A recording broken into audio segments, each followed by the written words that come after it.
We are. are. Yeah. Isn't that great? Go ahead, AJ. You take it away. Thank you, folks, for joining the third virtual edition of Founders Live Boston. My name is Andy Jacques. I am the Boston City co-leader, along with my gracious co-host. Hi, everyone. Andy Lyons here. So happy to be hanging with you tonight and featuring 5 phenomenal Boston-based businesses with you. Oh my gosh, it's the best feeling in the world to be able to showcase these amazing founders, add wind to their sails, lift them up, cheer them on, and we couldn't do it without you all being here with us. Yes. We're going to open doors for 5 innovators to our Boston startup ecosystem starting tonight. And you guys get to tune in, vote live for your favorite startup, and they will be winning some cool prizes powered by some of our many sponsors here tonight. Right. Before we get the show started, just want to say thank you guys, and we're going to kick it off with our Founders Live Global Mission video. Okay, and before we do that, though, I just want to say, remember, your comments are really important to us. So put them into the comment threads, say hello, give a yeehaw and a woohoo to your founder friend. See, just like this, right here. Jocelyn Main, one of our favorites in Boston. Okay. Oh, we haven't seen you for forever. Justin. And then, of course, the Founders Live, Nick Hughes. You'll be seeing his cameo in the video coming up. That's right. So that's what we like to see, folks, from all of you. So I'm going to bring in the screen share, AJ. Here we go. And shall I leave us in for the video or leave us out? You can leave us out. That's okay, fine. So I will do that in 2, 3, 1. Ta-da. There we go. Founders Live is the global venue for modern entrepreneurs, especially during these very challenging times. The direct impact of COVID-19 is currently being felt around the world, and it could get worse before it gets better. We are here to help you through these challenging times by connecting you to the people, information, and resources meant to move you forward as you start your next project. We see an opportunity to bring the resources and capital and connections to the people that need it and the people that can use it, no matter where they live in the world. My honest opinion is, no matter what the economic climate is in the world, Founders Live can be important. In the good times, when it's booming, we're here to help grow companies and have them access capital that's flowing around the world and really be a fun, great event and global platform that powers entrepreneurship. In the tough times, we actually think we can be the answer, given the fact that if people are actually getting laid off and unemployment starts rising, well, the choice to start their own business is front and center, and Founders Live is right there to help them grow. I believe the secret sauce of Founders Live lies in the combination of these 3 words: inspiration, education, and entertainment. Inspiration is rooted in the energy and the passion that every single attendee has. The education is the information that we're bringing to people that they otherwise couldn't find. Founders Live Online helps solve entrepreneurs' daily challenges. If you have a question that you're just wondering, like, I don't know what to do here, you simply need to just type it into Founders Live and someone else will answer it right there for you. And the entertainment is the fun. We believe business should be fun, we believe it should be casual, and we believe it should be inspirational. Founders Live is the perfect place for you to connect with other entrepreneurs and to be inspired. Hooray! How about that, AJ? That was awesome. And Nick started this initiative almost 4 years ago with the one mission in mind, is to really gather entrepreneurs from around the globe and to really support the local ecosystems in some major cities and some emerging cities as well. Now Founders Live, after almost 4 years, has more than 40 live cities every month doing these monthly pitch competitions, connecting founders together, supporting them, encouraging them through their journey. And we're so happy to have started this chapter here in Boston almost 2 years ago. It'll be in July. So really thankful for all our partners. Next slide, Andy. Really thankful for all the founders who continue to come and open doors for all the entrepreneurs who present every single month. One of our core values is just open doors for someone. As a founder myself, and we have many founders in the audience every month virtually and when we're doing in-person events, but pre-COVID, these founders would come to open doors for these founders that are pitching. And that's really the culture and the spirit that we really encourage with our live events. Next slide, Andy. You betcha, AJ. We're going to kind of get into first introducing our partners. We couldn't do it over the past couple years without our gracious partners really help lending a helping hand, helping us to promote the event, helping us financially curate the event in the best, most interactive way possible.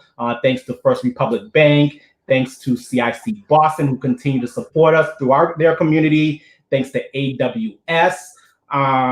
We so far over the past year and 3/4 have given away $375,000 in AWS credit and $125,000 in Google Cloud credit to really empower these startup founders with the tools. It's great to really be inspired sometimes, but sometimes, oftentimes you really need the actual tools to scale your business. And thanks to our partners at AWS and Google Cloud.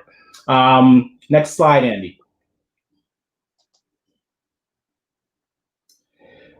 Just giving you the lay of the land tonight, how it's going to go down. All the presenters tonight, and this is kind of, not typical for a lot of pitch events, but all the presenters will get an amazing $5,000 in AWS Activate credits towards hosting and $3,000 in Google Cloud. The winner, however, the one winner, and it's over the past couple months, it's really been super, super close. So I'm really intrigued to see how tonight goes down. I'm licking my chops here, but the winner gets $10,000 in AWS credit. The winner gets a featured interview on the Founders Live global podcast streamed all across the world, and especially promoted heavily in the 40 plus cities that we're live right now that have events running. And you also get a UI UX review session with Synergy Consulting, which is my company. We build amazing mobile app platforms for early stage founders. And you also get a 30-minute startup life coaching session, with our amazing co-host, Andy Lyons, who's been a startup coach for decades, raised a lot of money in VC funding, and kind of knows the lay of the land when it comes to pitching, presenting to investors, and really getting the right messaging out there. So thank you to all our delicious sponsors. Next slide. I'm drawing your word, Andy. I love that one. I'll let you take it over. Is this good? Yeah, go ahead. Oh, I'm going to take over. This is me. Oh my gosh, I'm ready. Housekeeping. Those of you who've been here live, you know what we love about the audience participation. I'm going to start right off from that. We are used to having everybody give the founders a round of applause, but we're not here in person, right? So we're counting on you all to just do that. Send that great energy to all of them. They're going to come in. They got 99 seconds to pitch.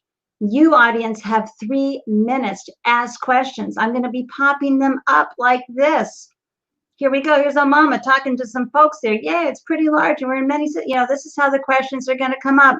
Here's Jing Jing from the Capital Network. Woohoo! Okay. So we're going to be popping the questions up like that. You get to ask your probing questions. Then we bring in our featured extraordinary expert panelists. They have a couple of minutes to add value, and we all learn from their questions, right? We're all founders or thinking about being a founder. We can benefit from everything that they have to say. When all the founders have cycled through, we stop for a moment and we vote for the crowd favorite. And that gets very exciting because we will give you the link and we'll give you a QR code to scan and you can vote for your crowd favorite. And you just saw what they win. Okay, so voting for the crowd favorite is very important. You know this from watching The Voice and American Idol. And then when the crowd favorite will come back and get another 5 minutes with the extraordinary experts. And again, we all learn from that. It's a great experience.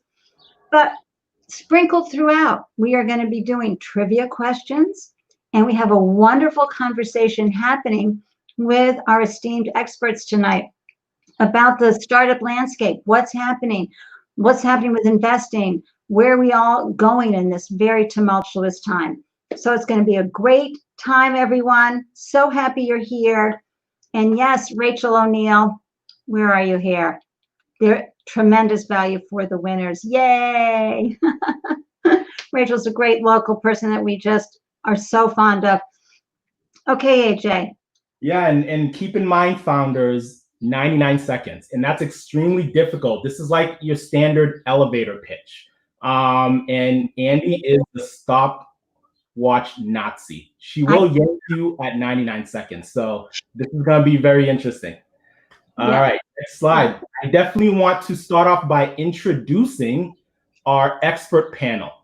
And I think we're extremely lucky in the Boston community. We're really fortunate to have so many mentors, innovators who have scaled large organizations, and they come back and they give back. And they give back in a really meaningful and selfless way. And we're so happy this month to have two amazing powerhouse leaders in the Boston community. We have Ziad Mukhiber. He is the president of Boston Harbor Angels, one of the pretty much one of the biggest angel groups in the city of Boston. And I forgot to mention, he's also the founder of Failure, the podcast. Definitely have to ask him a question. Oh yeah, I got some good questions, AJ, for him. I've had a few failures in my lifetime, but I'm curious to learn about his podcast. And we also have Debbie Kleiman. Debbie's the executive director of Babson College's Author and Blank Center for Entrepreneurship. Babson's just a powerhouse in the startup community here in Boston. Yep. Pushes innovation every year. Yep. And then we also have, and she's also the author of First Pitch, Winning Money, Mentors, and More for Your Startup.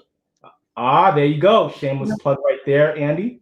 Absolutely. Come on. We all need to support each other and add win to each other's sales, including books. Absolutely. That we publish. We're going to introduce these two expert panelists into the live stream right now. And audience, feel free to chime in and ask them some questions, whether you're a founder, whether you're a service provider and you work with founders all the time. Each of them have different perspectives and how they work with founders. So we definitely want to spend the next couple minutes picking their brain, understanding, what their specific community is going through right now during COVID-19, and seeing how they're basically adjusting. Hey, listen, I have to have the virtual clappers, everybody. You know how I feel about that.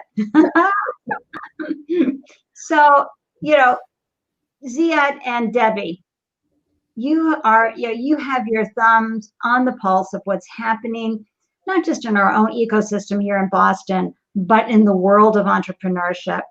And I'll begin with Debbie, because I'd love to know, what's the landscape like at Babson's College Center for Entrepreneurship? Because you must be getting a lot of questions. People must have some concerns. How are you helping entrepreneurs navigate these tumultuous times? Well, Babson's really known for being about having a bias for action, and particularly for our entrepreneurs. So when COVID-19 happened, and literally in the span of a couple of days, we asked all of our students to pack up and go home. There were a lot of questions. People were nervous. People were worried, a little bit of confusion. But very quickly, it was really interesting. Very quickly, our students who are equipped with this incredible entrepreneurial mindset immediately started to take action on the problem. And those of them that are entrepreneurs and have startups immediately started to think, okay, how do I need to pivot in this moment? How do I need to address my customers' needs in this moment? How have they changed? What do they need? And it was incredible, really, because many of them are fairly young, first-time entrepreneurs, but they've been trained so well in this art of entrepreneurship to think and act entrepreneurially in any situation. So they came alive, they adjusted, and many of them had some very successful pivots that are serving them really well in this COVID-19 era. Love that. Love that. And so let's go on over. I like to bounce around a lot if that's okay, to Ziad, and find out, what are you seeing? I mean, for founders raising capital, what should they be thinking about? Because when the quarantine took effect, I know plenty who were right in the middle of a fundraise.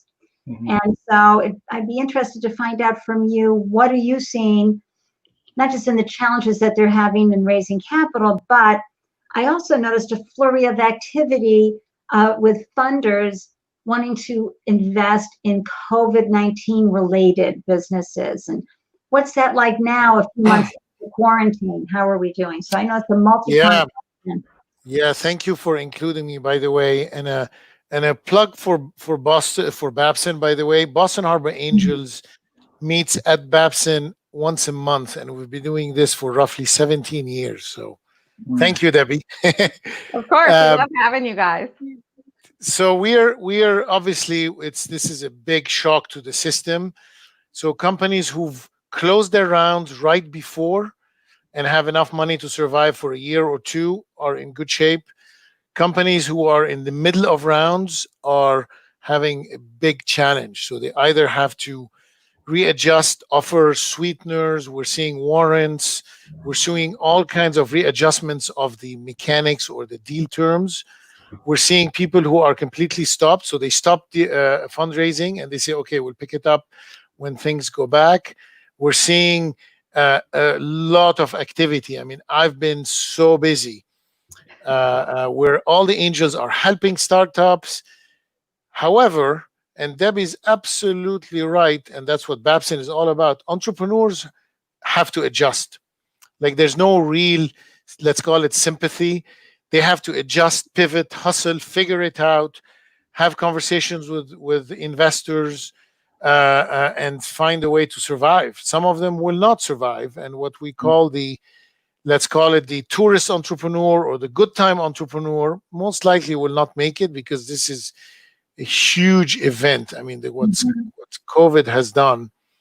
And then, as you mentioned, recession sensitive. We just made an investment in a canned wine company called Archer Roos. A plug for them. It's Archer Roos Canned. We have online storage, a huge on their way to success story company called Wasabi.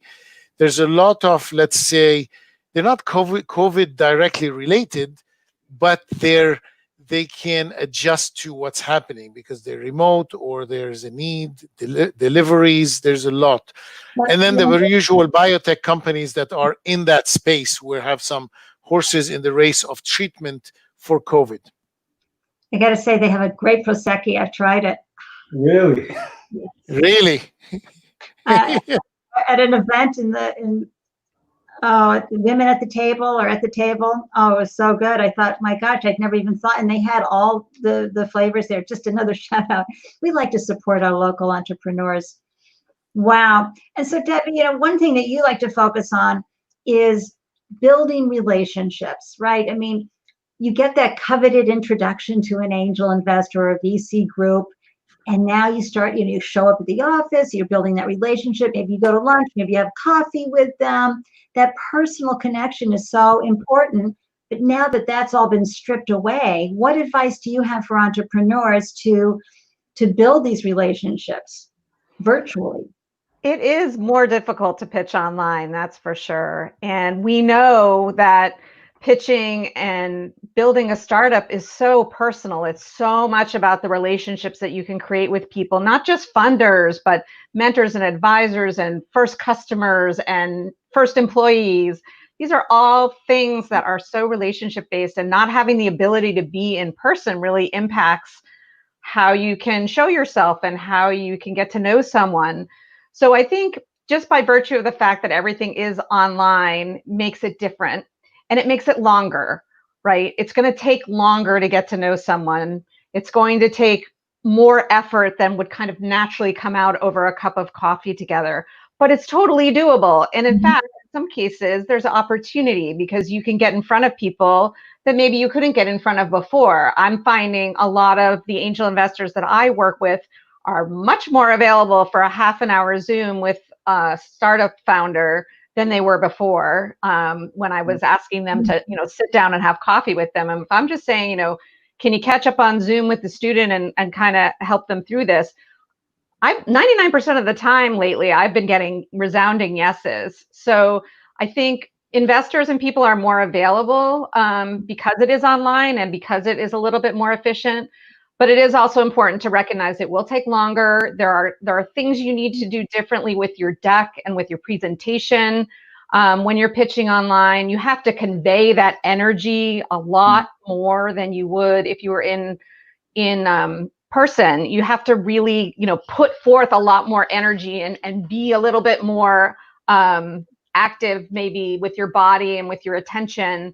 And so just by, a few tips here and there, get your own camera, get a good camera, get a good microphone, invest in a good, setup for yourself if you're going to be doing a lot of fundraising and meeting with stakeholders online. So it's really different, but there are many things you can do to make it better. And I think, some of the things that are universally true about pitching stay true.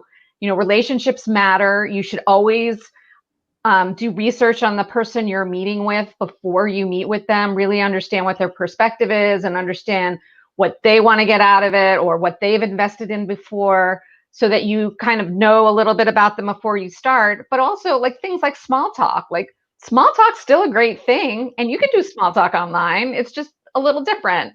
It may be a little slower to get going, but small talk's super important still, because at the early stages of raising money or getting advisors and mentors, they really are interested in you. You want them to fall in love with you and the idea, but you mostly. Okay, founders, all listening to this, this is real pearls of wisdom, because you can't just say, I'm going to stop. You can't. Your business needs money. It needs leverage. It needs the oxygen to keep moving forward. You got to do it. Thank you, Debbie. So Ziad, you have a wonderful podcast. And everybody listen to the name of this podcast, Failure, the podcast. And many founders are failing right now. I mean, I had a .com. Can we talk about that tsunami?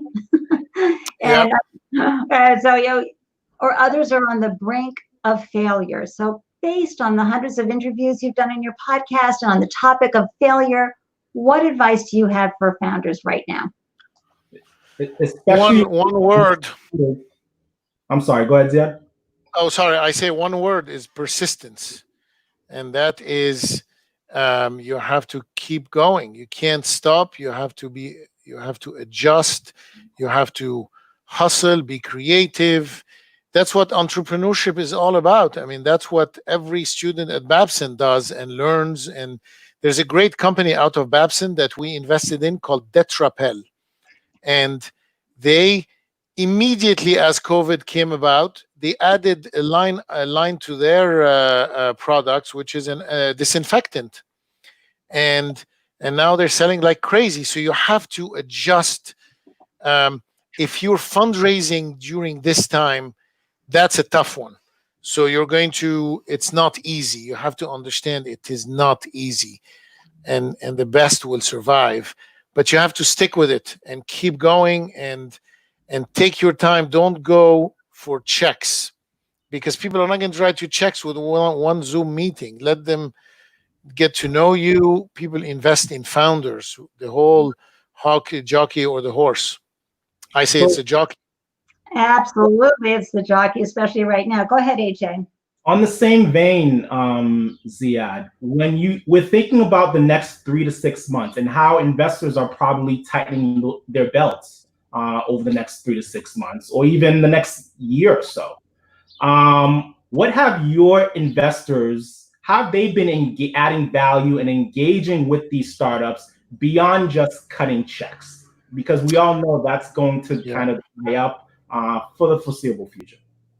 So it's exactly what Debbie said. They're more available than ever. So, and it's exhausting to sit on Zoom all day long. But I've never been as busy as this time period. We're making connections. We're helping existing portfolio companies. We're helping new ones.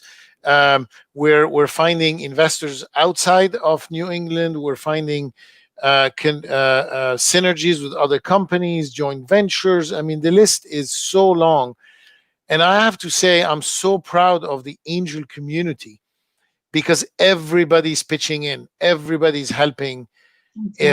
All the angel leaders that there's an organization called ACA, and we belong to that group, and we have a monthly angel group leaders, and the word on the street is we're helping, we're here to help.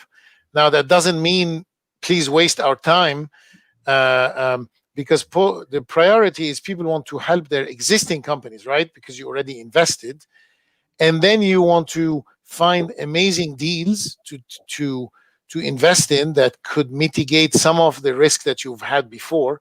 So now you look at different types. I say that revenue is cool again. and It's always cool. Some people always thought it was cool, but and people are angels are probably going to invest less. VCs still have the same money that they had before COVID, so they have to deploy it anyway. So there's, I tell all the entrepreneurs, take your time, get to know the ecosystem, the players, everything. Listen to all kinds of YouTube podcasts, attend events. I mean, Babson has a flurry of events throughout the year. We're invited to speak, to do teaching sessions. Get to know. I always go back to cooking. I love cooking, and I'll tell people, look, when you're cooking, you have to get to know the ingredients. If you don't know each ingredient, you're going to put it at the wrong time. If you put the onions at the end, that's not going to work. So you have to get to know the players. That's great. And Jing Jing from the Capital Network threw this in, Debbie. So I just want to say, Babson has a great article on pitching online right here, folks. Come on, grab that link. I'm going to grab it. Thanks, Jing Jing. All right. Yeah, we'll pop it into the threads here. We'll have it in the show notes. That's terrific. Thank you for that. So Zia, on the same motif of failure, okay, and there's probably folks out there who are tuned in right now or may tune in later on, and they actually did fail over the past 30 days. They didn't have enough runway. They failed. They just couldn't survive this tsunami, okay? Based on the hundreds of interviews you've had with failed entrepreneurs, whether it's in your podcast or through your investing with Boston Harbor Angels, what candid advice can you give to those founders who are literally down and out right now? So the ones who already have failed. Yes. I'll say, go fail again. and it's that's what they teach athletes. That's what they teach. I mean, that's the name of the game. Entrepreneurship is not for everybody. The entrepreneurs all have failed multiple times, and they're at it. They go back and they do it again, and they try different things. The whole stigma of failure is not a big deal. Now, if you've lost investors' money, you might lose their confidence. You can't go back and say, hey, I have another idea. So you have to adjust. But entrepreneurship is all about persistence. We don't care. No one cares if you failed before, if what you have now is amazing. So, however, we like, especially now, investors like repeat successful entrepreneurs. It's a feel good because you're investing in someone who's done it before. So that's also a challenge. We talk a lot about failure being learning. I mean, you have to reframe your mind about failure, that it's not a disappointment, it's an opportunity to learn something so you don't do it again, or you make a different choice in your path. So we're big fans of failure, actually, when we talk to our entrepreneurs, and we really try to get them comfortable with that feeling and that mindset that it really is an opportunity to learn something, and it's nothing to be ashamed of. In fact, we celebrate it. We have failure Fridays sometimes where we just have a party and everybody tells their stories of woe. It's awesome.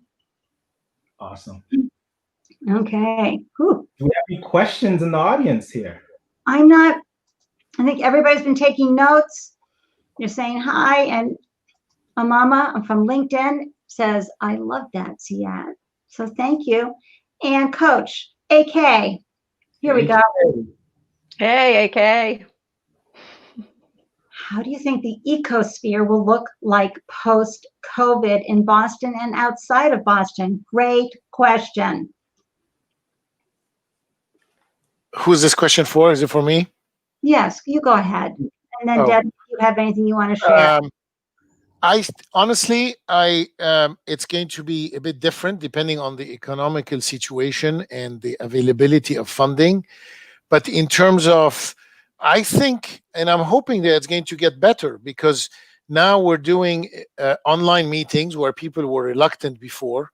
Now you have angel investors jumping on Zoom, and so there's an additional layer of communication, and we'll go back to normal. Angels are angels for a reason. They love to take risks with great entrepreneurs. They've done it forever, and they'll still do it. And we're going to just add some more sophistication in the tools. But we can't wait to be back in person. I mean, our angel groups had a meeting last week, and we had like 55 people on the call. Things were things were going great, and everybody can't wait to get back in person. All right. There's this framework that we talk about where a startup idea is either a vitamin or a pill, right? The vitamin makes you feel better. It's kind of a nice to have, and the pill it really solves a really painful issue. I think what we're going to see is a lot more pills and a lot less vitamins going forward in terms of ideas and the idea set. But for Boston, that's good news, because we're really great at solving very hard problems.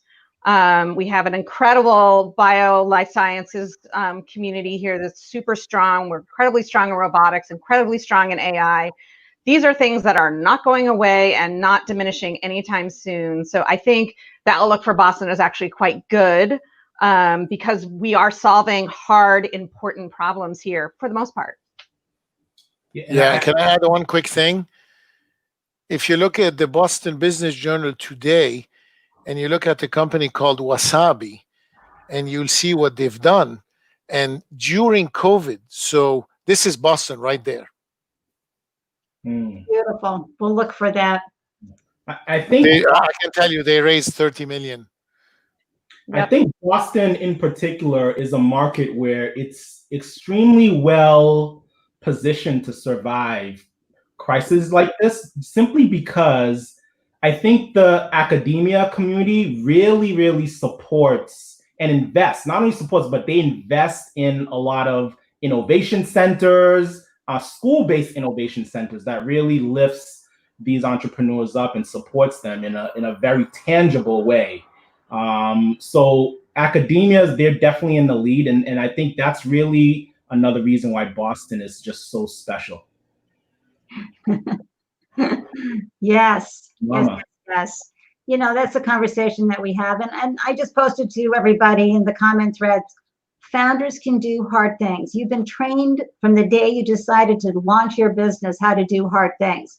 So this is incredible. And sometimes, yeah, the tsunami happens and it will wipe your business away, but you're an entrepreneur, you're a founder, you're going to have, what do you have, 5 backup ideas you can tap into. You have all the learning that you've had. from your first business, second business, third business. It's your lived experience. You're going to bring it in and you're going to create something even better, and speak from experience. So I understand.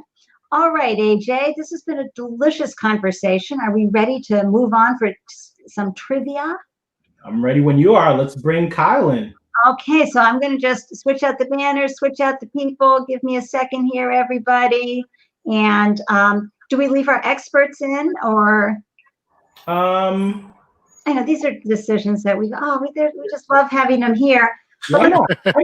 They could give minor hints if they're having if the audience is having a difficulty answering the question. They could give some hints. Well, we are so lucky to have Kyle Gross here because he represents First Republic Bank, who adds wind to our sales every month. We couldn't be doing this without their support. Thank you, Kyle.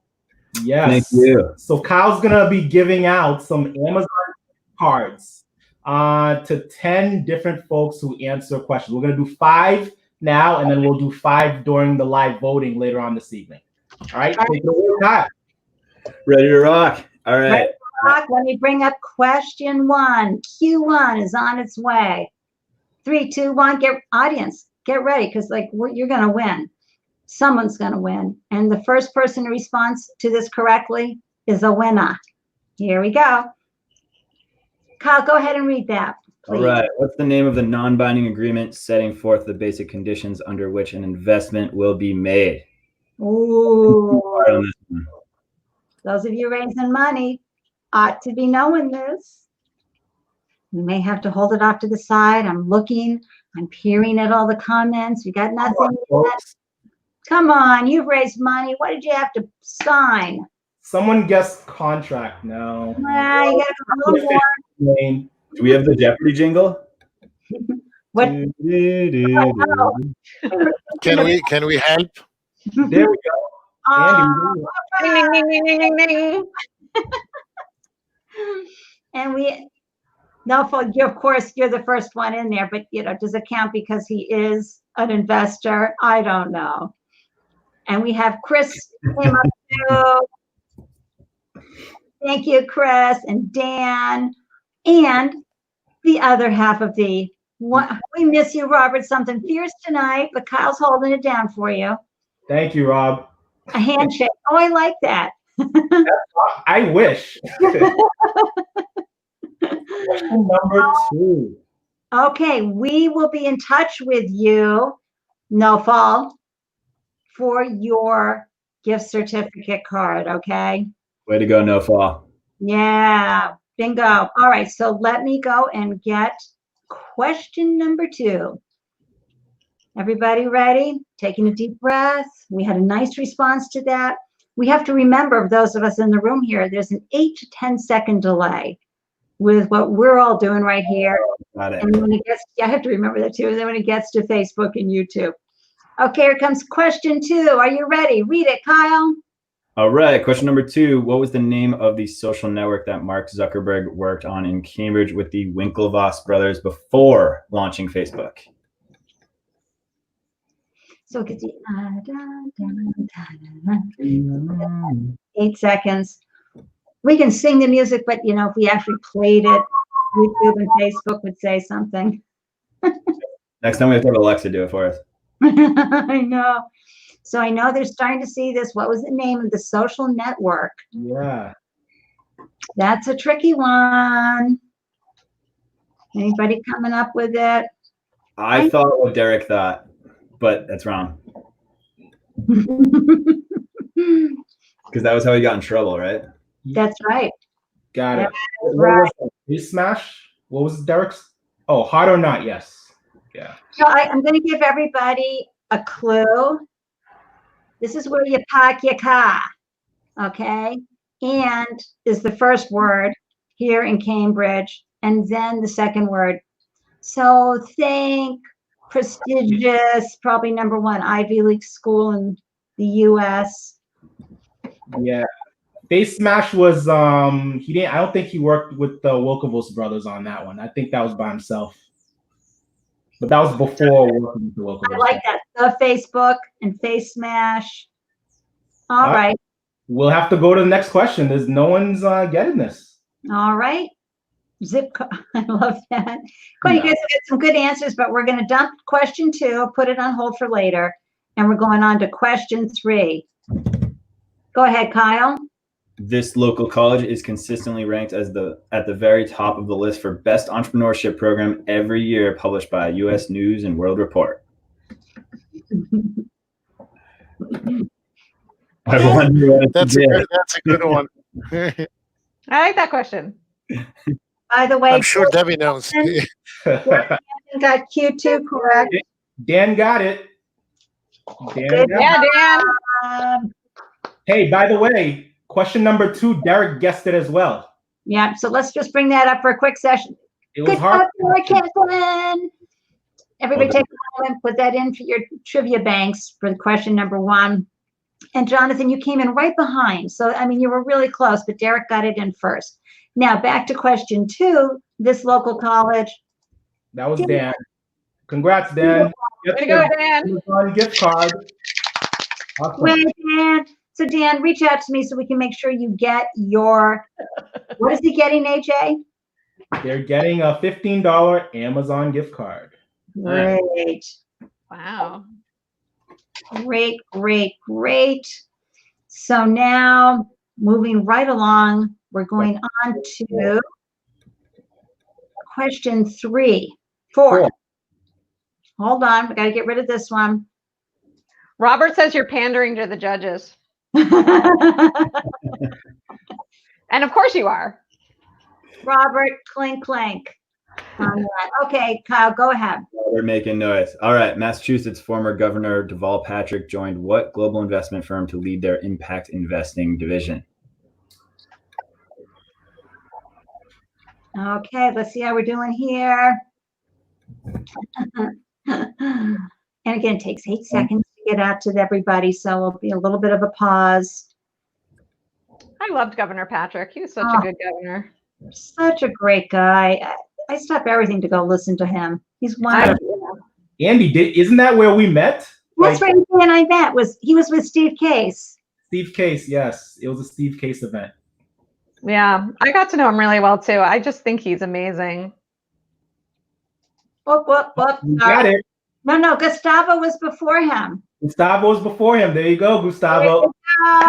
Congrats. Gustavo also won last month. Wow. So we have a lot of folks responded to that, but I have it right here at 7:42. Got it. Gustavo, hit us up. Oh, you know where to go. All right. And the last question for this segment, question number 5. Okay. Oh, I gotta hold on. Let me just bring down. Everybody, you've been doing awesome. Christopher Kennedy, I just have to put this up, says, where are these people answering? Right where you are. I guess he's not seeing the comments. That's so great. Talk amongst yourselves. Okay, here I come. Question number 4, 5 coming up. Go ahead, Kyle. Last one of this round. What company owned the social networking startup meetup.com before it was sold off to AliCorp this year? This one's a little tough. This is tricky. If anyone knows me, I worked for them up until September of 2019. I like that. See, we need clues. Clues help. Rob can't do this one. And by the way, we have video of all this, so we know who got what when. Okay, looks like Yvette's the winner here. Yvette. Oops, sorry. Sorry. Yvette was before moving so quickly. Here she is. Yvette was before Nick. Sorry, Nick. Yep, Yvette was there before you, Nick. But boy, we had them right on top of each other. Nick and Elizabeth and Farouk and Coach AK and No Fall. We're all diving in on that one. But Yvette, you won that. All right.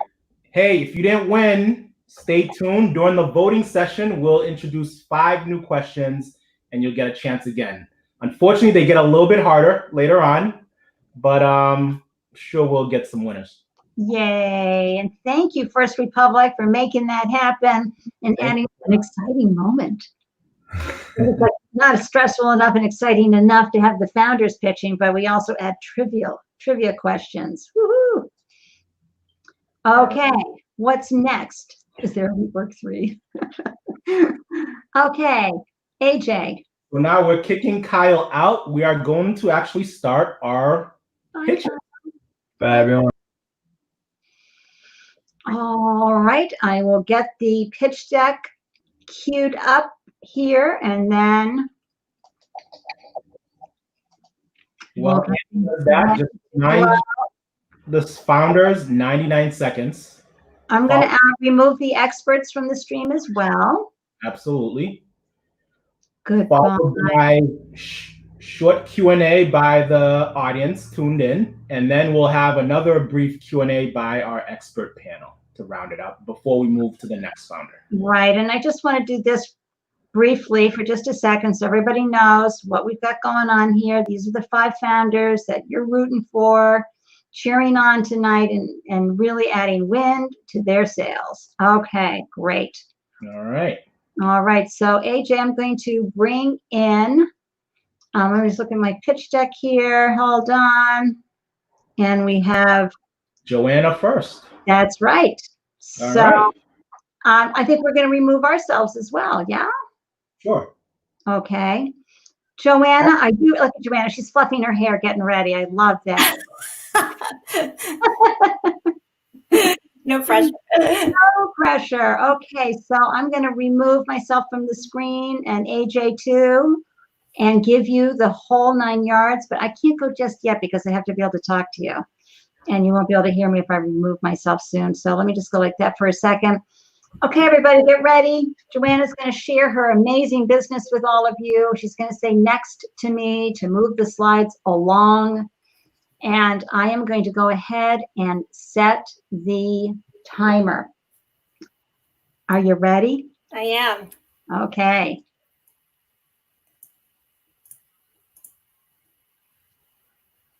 One minute and 39 seconds, starting now. Go. Hi, my name is Joanna Rosenberg, and I will now present Simply Here. Next slide. Simply Here provides a mobile app for iOS that simplifies caregiving for those impacted by the disease ALS. I started Simply Here in 2017, 3 years after we lost a family member to the disease. Every 90 minutes, an individual is diagnosed with ALS. And when this happens, patients lose their ability to communicate in self-care within 1 to 2 years of diagnosis. They find that there's no real consistent process to find doctors, clinics, trials, or products.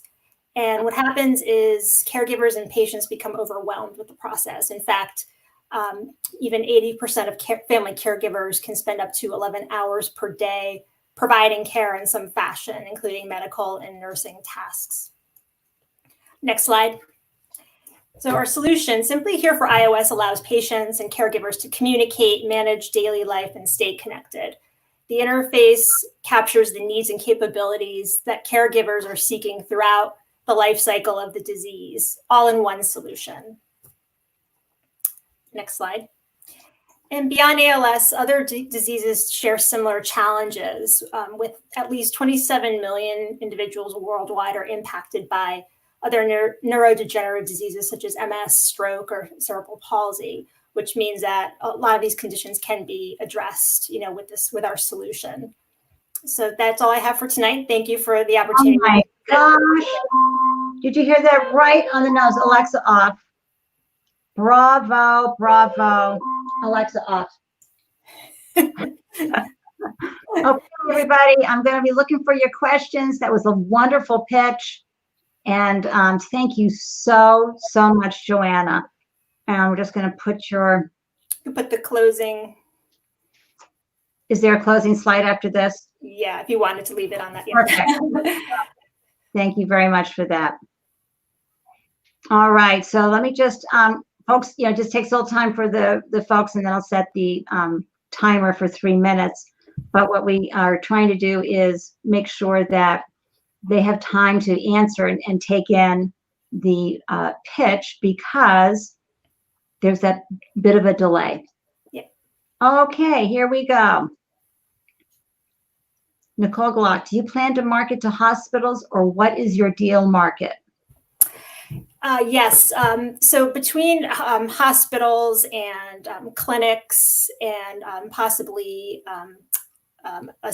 places like assisted living care centers, those are the different institutions we would approach to really encourage patients and people, family members, to have a look at the app.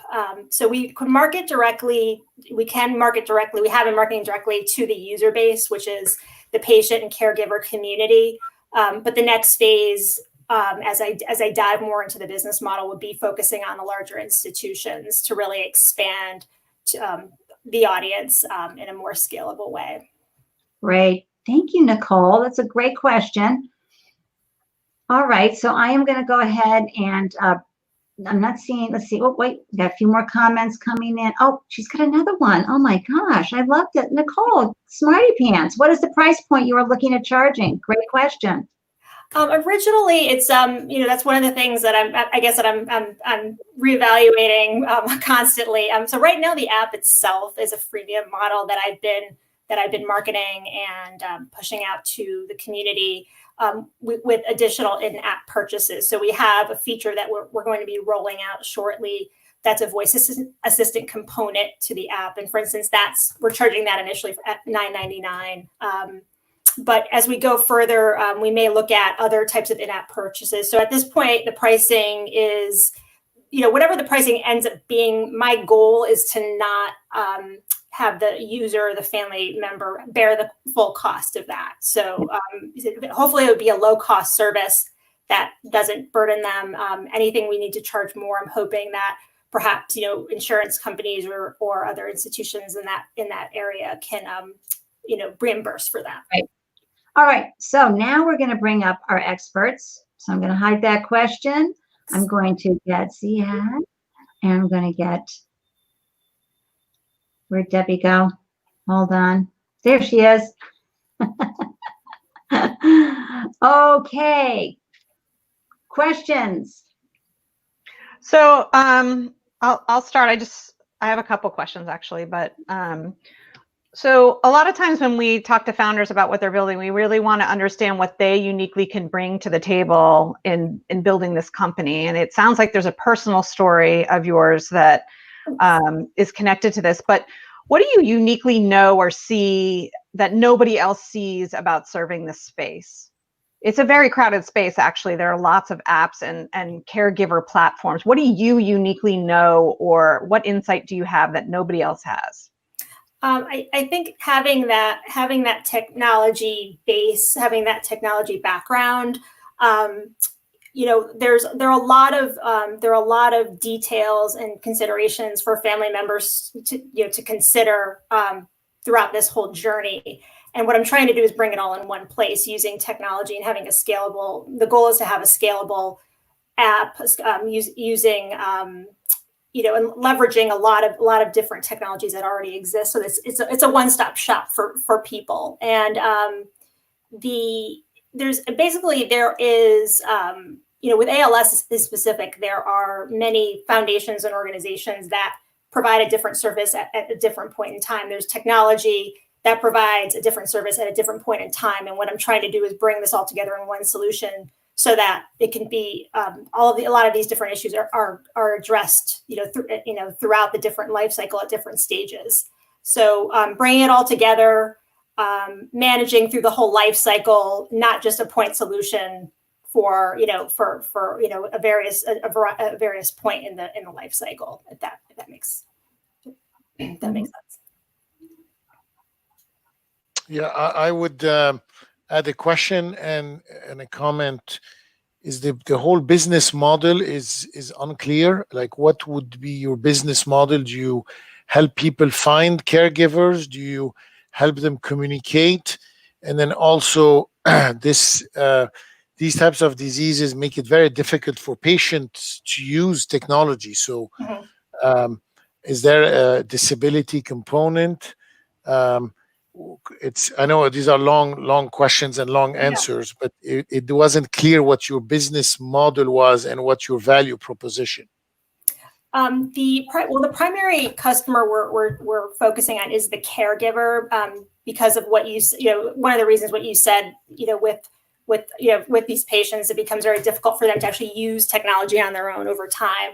So we're focusing on the caregiver who will oversee, using these types of solutions. In terms of the business model, there's a communication piece that's native to the app. So that's a free service that's in the app, and then other components, as we add other features, maybe would be available for additional in-app purchase. For instance, one type of technology we would consider adding in would be eye gaze technology. So as we build in more features, we would charge accordingly to unlock those features. And guys, we've gone way past our time because I got too involved. My bad. Thank you, by the way. Thank you for the We can presentation. continue that conversation. And also, Nick had a great question in YouTube, and No Fall over there in LinkedIn. He's got a great question. So I encourage you to hop on in there and say hello. Thank you, experts, for adding so much value. Good job, Joanna. Thank you. We all learn. We all learn from everybody and what everyone is going through. So that was wonderful. Bravo, everybody. Come on, round of applause to Joanna. Woo! It takes a lot of courage to get up here and present your dreams and visions to folks. So thank you, Joanna, for that wonderful presentation. We're going to go now and bring up the next one. So I'm going to play musical chairs here and find where you are in my, there we are. Take that out, bring AJ back in. Wasn't that amazing, AJ? That was amazing. Yeah. Joanna, good job. Absolutely. Okay. Right on time. Right on time. So next up is Tim. We're going to get ready for Tim. Let me just go ahead and add this to the stream and bring in our next presenter. And there's just a lot of little things. So just going to take care of this banner, everybody. This is live. So I just need to pop Joanna off and bring Tim up. There we go. Walking myself through this. Okay, technology. And Tim, here we go. How you doing? Hi. Thanks for having me. We are so excited to see you. Give it your all. Let's see if I can make this happen. Are you ready? All right, hold on for 1 second.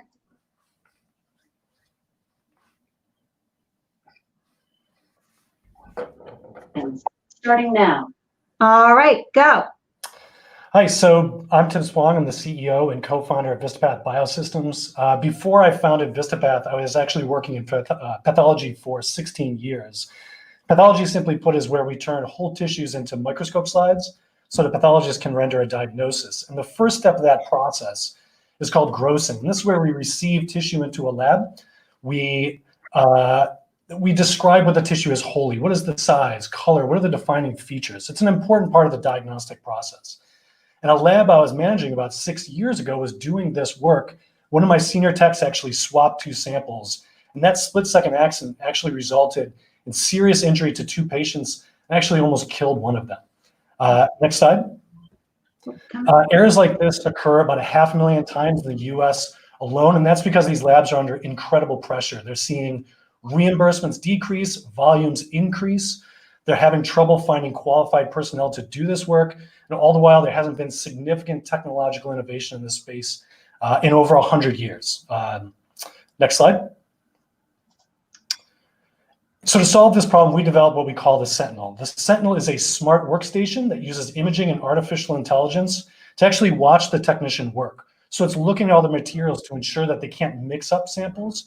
And it's doing all that tedious work of the measurement and the report generation in about a second, many times faster than the minutes it takes a human to do it. And on top of that, we're the first platform in the world that can offer this workflow to be done remotely to labs, which is hugely impactful at this time in history. Next slide.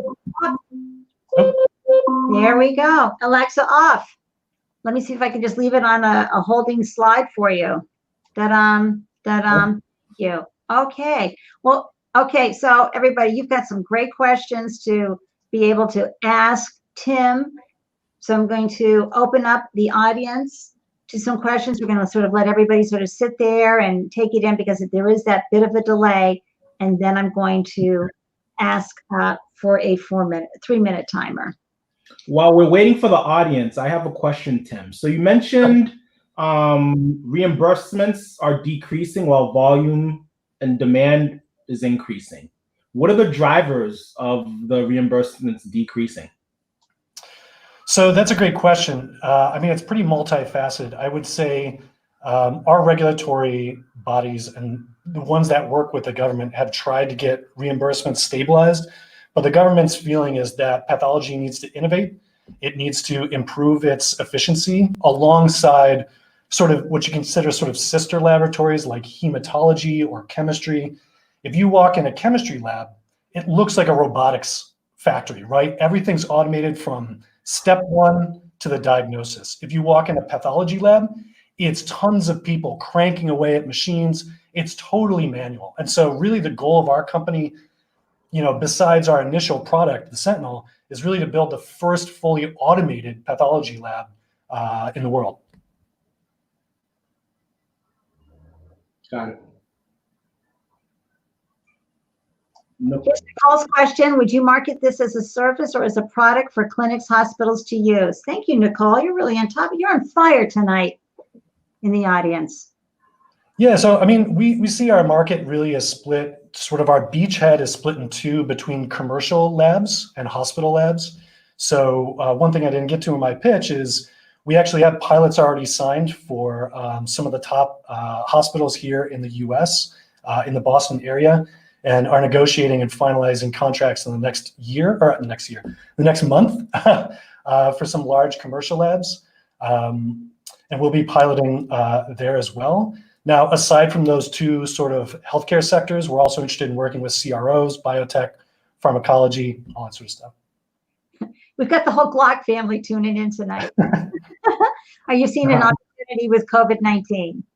Oh, absolutely. Yeah. So not only are labs, you know, these anatomic pathology labs took a huge volume hit when COVID started occurring. And now there's a lot of pent up demand, and a lot of these labs have laid off workers or are looking to improve their efficiency now. So we're sort of perfectly positioned to take advantage of that. You know, it's something I'm very passionate about, is improving lab efficiency. And if we can do that at such a pivotal time, it would be hugely rewarding for us as a company. And Rachel asks, hi, Rachel. Are you pre-revenue customer traction? So I mentioned we do have some pilot agreements signed already. Unfortunately, they're all under NDA, so I can't reveal who that is. As I mentioned, it's a really well-known top hospital here in Boston. And then there are two larger commercial labs in the US, and we also have 5 other contracts actually in the pipeline right now, both in the US and 2 of them abroad.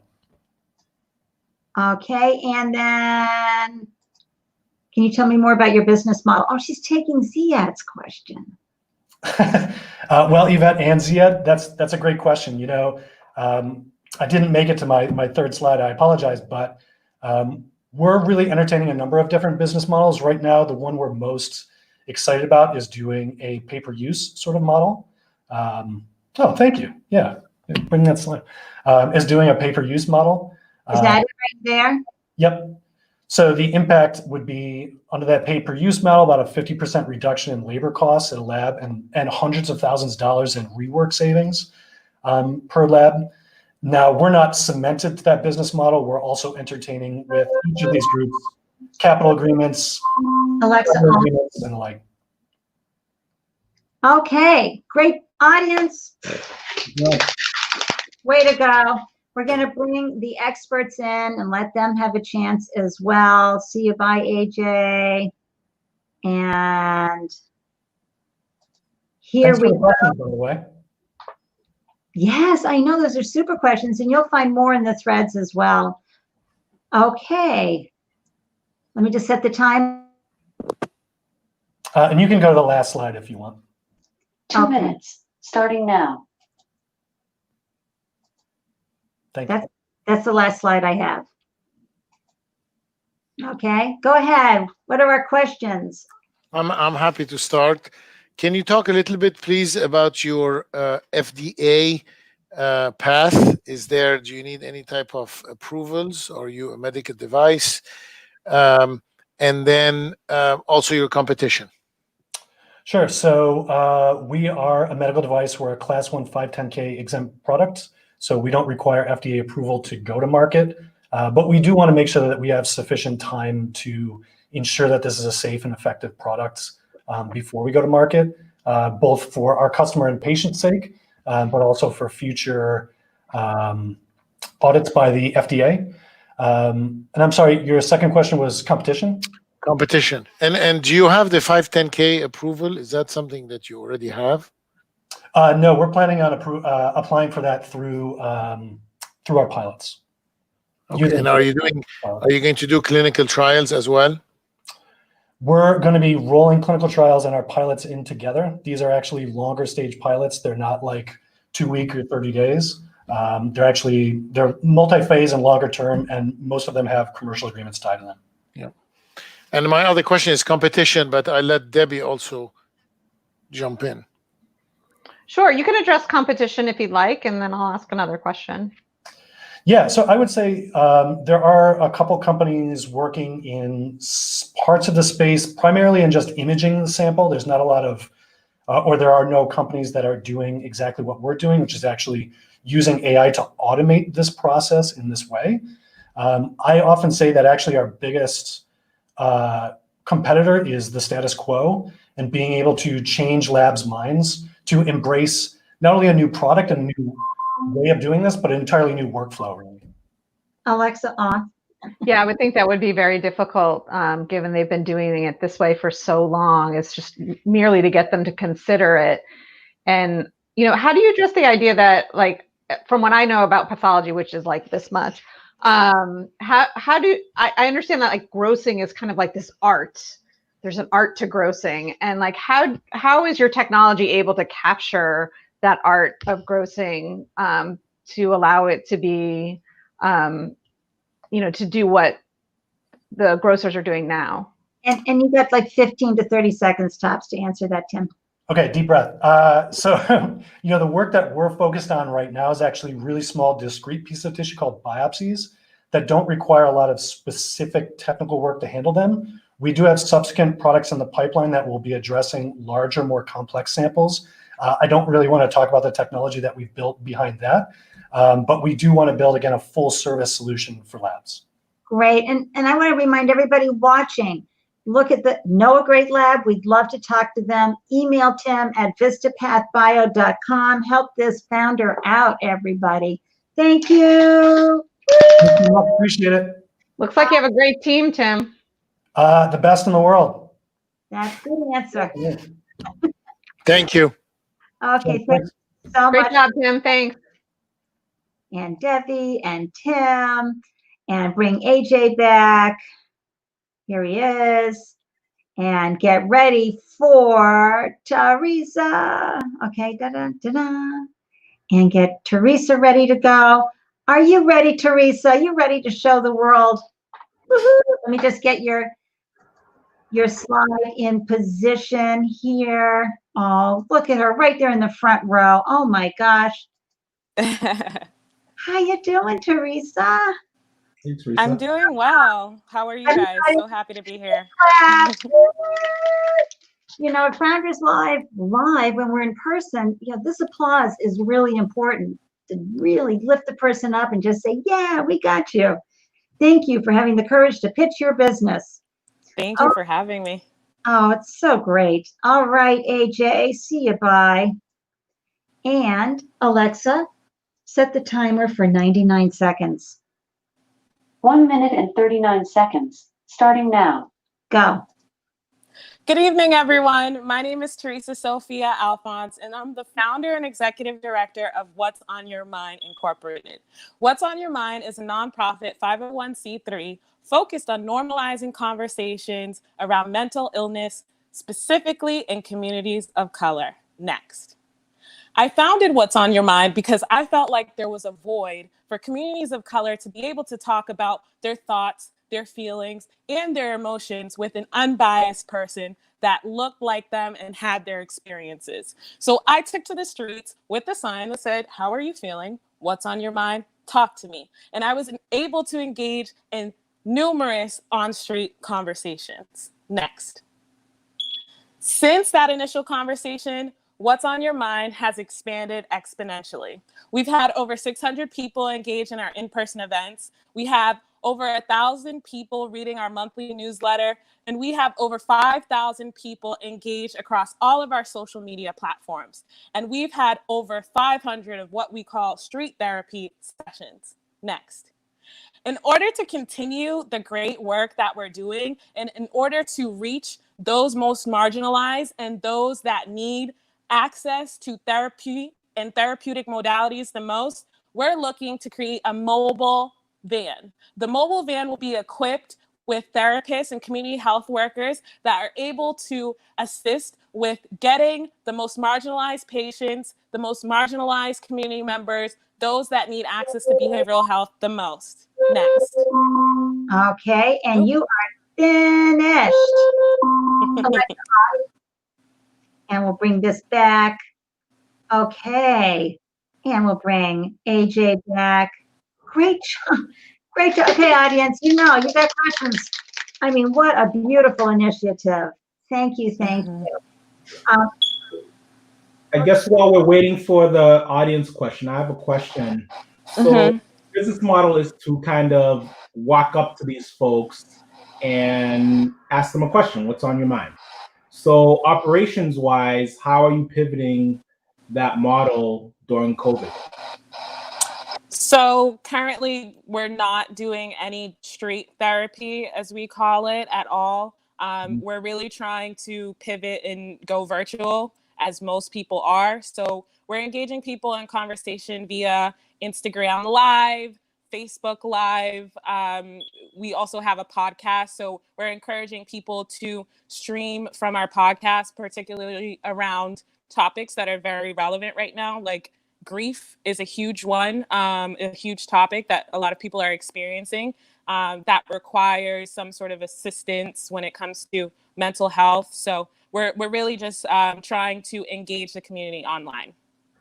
Oh, man. Okay, and Nick has a question for you. These are troubling times. How has COVID accelerated or changed your initial offering and approach, especially regarding virtual and digital engagements? It's similar to how I responded to the first question. Everything has gone online. We are very known for our in-person events, and what we try to do is create an environment where talking about mental health is fun, and we'll have performers and games and just different activities to really try to lessen the stigma. So we're not able, as you can see on the screen, we're not able to host events like that. And really, again, trying to engage people in these crucial conversations online. Nicole's back. So scaling this to other states. Definitely. So currently, I'm from Massachusetts, but I'm in Southern Florida right now. And prior to all of this, we were hoping to have a MindFest Miami.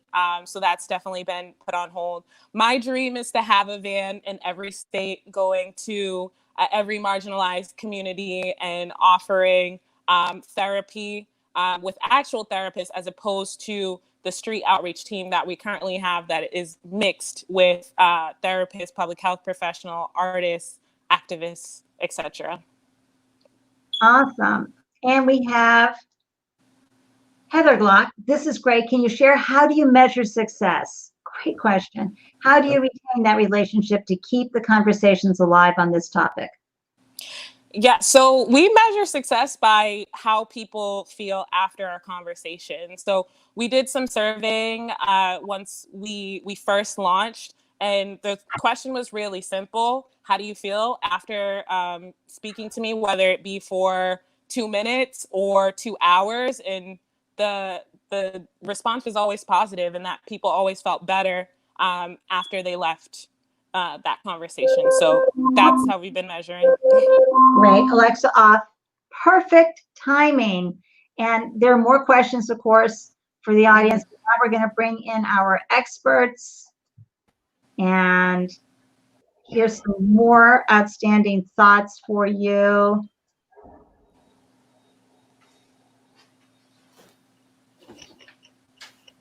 Questions, experts, who'd like to go first? I'll go Go first. ahead, Debbie. Yep. Have you thought about, oh, great job. This is Thank you. so important right now. Mental health is literally one of the most important things we can be talking about right now. Which leads me to think that you really need to amplify your message if you're going to reach the people you need to reach. So have you thought about what kinds of organizations you can pair up with to help you amplify the message and scale faster and get more attention brought to exactly what you're doing? That's a really good question. So I'm heavily involved in my community, being Brockton and Boston. So I've worked closely alongside health centers in the past. So we definitely see health centers as being crucial in being able to connect us to the groups that we'd like to be connected to. I'm also working at Steward Healthcare Network full time on the Medicaid team. So I definitely see Mass Health and the Medicaid population as a group that we would definitely like to collaborate with, as well as the NAACP. I'm a mentor, an AXO mentor, and I mentor youth in poetry. So I think that current relationship in that organization is an organization we'd love to partner with as well. Yeah, that would be very smart. Very smart. You're an amazing person. Thank you. I do too much. Yeah, my question, great work. I mean, absolutely fantastic. Just in the concept of streets therapy is amazing. My question is, so therapy, you need multiple sessions. So how do you envision that relationship building between the person who needs therapy and the therapist? Is the van coming back to the same place? Is there an online ongoing relationship? And I'll throw in another question. How about privacy? How do you deal with privacy? Those are really great questions. Can I answer them? Is that the timer? Yeah, go ahead. So in terms of reoccurring sessions, so the idea is to have maybe the first or two visits in person on the van. The hope is to actually have a space in a van large enough to accommodate the privacy aspect, as well as to, like we say, meet people where they're at, because access, transportation, those that we're trying to reach are low income, etc. But we're hoping to switch to telehealth after maybe the first two visits, and that has been huge and within the healthcare system, especially now. And then sorry, I don't remember the other question. Privacy. But if we're out of time, don't worry about it. We're out of time. We'll talk later. There we go. Thank you. Excellent question. Thank you. Feel free to answer that question in the comment thread, okay? Okay. Phenomenal. Thank you. I'd like to give a round of applause. That was outstanding and wonderful in so many ways. All right, so we're going to say good. We're going to say see you, bye, Debbie. We're going to say see you, Teresa. Thanks again. Honest to gosh, hop on to Facebook and YouTube and LinkedIn, because there are many more questions. And where is Ziad? There he is. Okay, so I'm just doing a little hide that, bring that. Can you tell I coached myself through all of this? Okay, good. We are ready for our next founder audience. You got to get ready, because these founders tonight are rocking it with their presentations, right, AJ? Absolutely. It's going to be a close one tonight. Pardon me? It's going to be a close one tonight. Yeah, it's going to be real close in the voting. Everybody is rocking it big time. How you doing, Derek? Andy, thanks for having me. This is so great. I'm going to set the timer. I'm going to say, I'm going to leave you in the room, AJ. I'm just going to put this on to full screen like that. And if you just give me a second.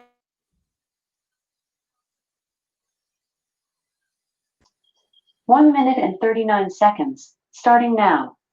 Go. Thanks, Andy. Hi there, my name's Derek. I'm the sole founder of a new smartphone app called Gaggle. Gaggle lets you meet new friends in real life. Next, please. The average American hasn't made a new friend in over 5 years. The number one reason is they don't know how. People are mostly resorting to dating apps for human connection, but at the end of the day, they're feeling even more alone. Why? Because dating apps are inconsistent and unreliable. Truth is, if it's Friday night and you're just looking to hang out with someone, there's really no great way of doing so. Next, please. Gaggle is a reliable way for meeting new people. Users swipe on real-life plans made by people in their area. If the person likes you, great. You already have a definite plan to meet in person. Next, please. Unlike other apps, Gaggle focuses on trust. So you can actually see when your partner or a group is on their way, and if they don't show up, you can actually report them as being a no-show or a ghost. So it's kind of like waiting for your Lyft or Uber driver. We're also going to be making everyone take a brief COVID safety survey prior to hanging out in person. Next, please.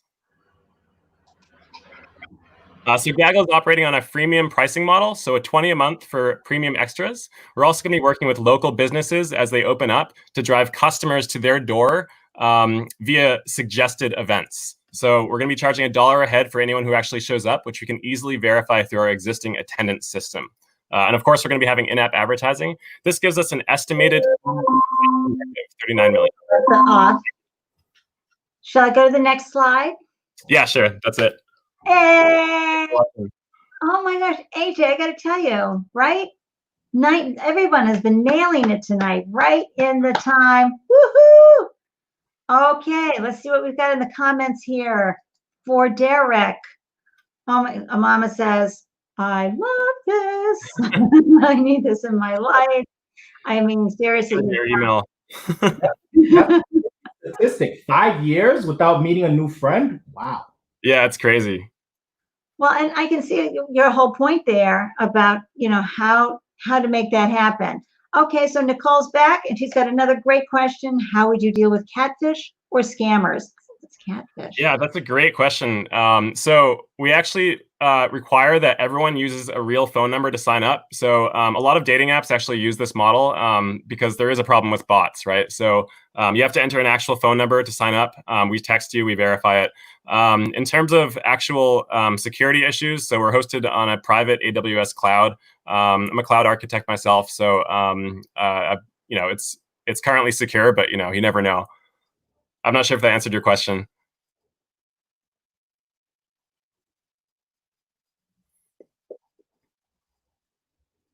And AJ, do you have any thoughts? Yeah, I think I have a product question. So is this an algorithmic play where it'll suggest folks that match your interest or what you write in your profile, or is it simply location based? Can you talk a little bit more about the actual product, the matching feature?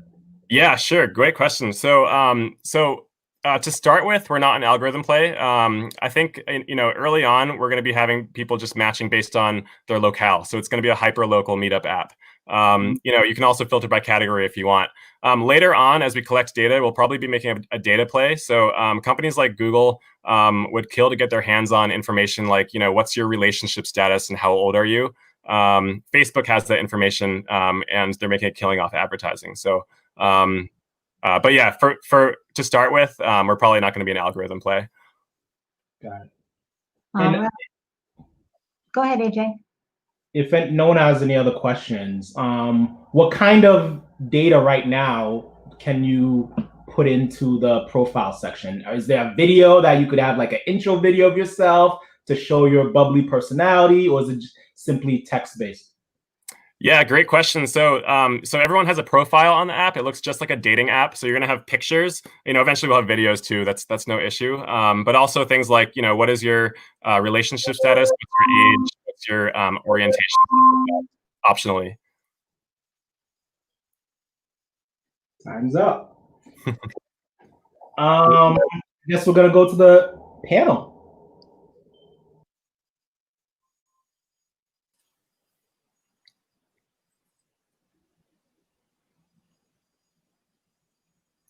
Ziad, do you want to start? Sure. Okay, panel, go right ahead. I had myself muted. The question that comes up immediately is competition. There's a lot, many apps in that space. What is so special about yours that you're going to stand out? Yeah, sure. Great question. So, so there's existing apps like Meetup, and there are competition like actually Google launched Shoelace in New York, which is exactly like this. They developed it after I did, and to answer your question, we're the only app that I know of that focuses on accountability and trust while actually meeting in person. So the in-person functionality is built into the friend-making feature. You know, whereas people like meetup.com don't really focus on these human tenets like trust and accountability. We will. Okay. Do people get some type of rating or review after they meet up? Yeah, I'm so glad you asked that. So one of our main features is that you can actually check how often somebody shows up to the events that they said they will. So everyone's given an attendance rating, and that's tracked by GPS. So you'll know how reliable somebody is before dedicating your night to them. So you're rated as a great potential friend. Right, or a flake. Do they get rated on anything else besides attendance? At this moment, no, but you can endorse them, kind of like LinkedIn. You can only endorse if we know that you've actually met physically. Right. And we got a couple questions in here, but you can go hop into the threads. Thank you, Cressida, for that great question. And Heather Glock, too. You know, these are 2 questions on Facebook. Thank you both so much. And then Johanna R. says, great. Oh, that was Tim. Sorry. I didn't see that. And then Amama has a question as well on LinkedIn. So we can get to that as well. But that, great job. Bravo. Yeah, thank you, guys. Appreciate it. Thank you. Thank you. I'm going to bring AJ back. Really, Derek, that was wonderful, wonderful. Terrific. I just love that idea because, you know, some people are really, Alexa off, really good at organizing. Right. So this also gives them an opportunity to organize and then get people to come, and then they know who the losers are. I mean, the people who won't show up. Right. Okay, so we're going to go ahead and say goodbye to Derek. Let me find him in my there. And we're going to get ready to bring up our next phenomenal founder, the final founder. Gosh, I can't believe we've gone through, this is the 5th one. The 5th one. We're almost at the home stretch here. Oh my gosh! Last but not least, Lynn Becker, everybody. Hi, everybody. Okay. Power of Patience is up. It's ready to go. So let me just go ahead and put you into full screen. And we've got your banner going. Everybody, by the way, Derek, everybody's cheering you on. They thought that was a great presentation as well. Agree 100%. Now, audience, get ready to tune into Lynn Becker and her presentation for Power of Patience. I'm going to give you the full screen here and set the timer.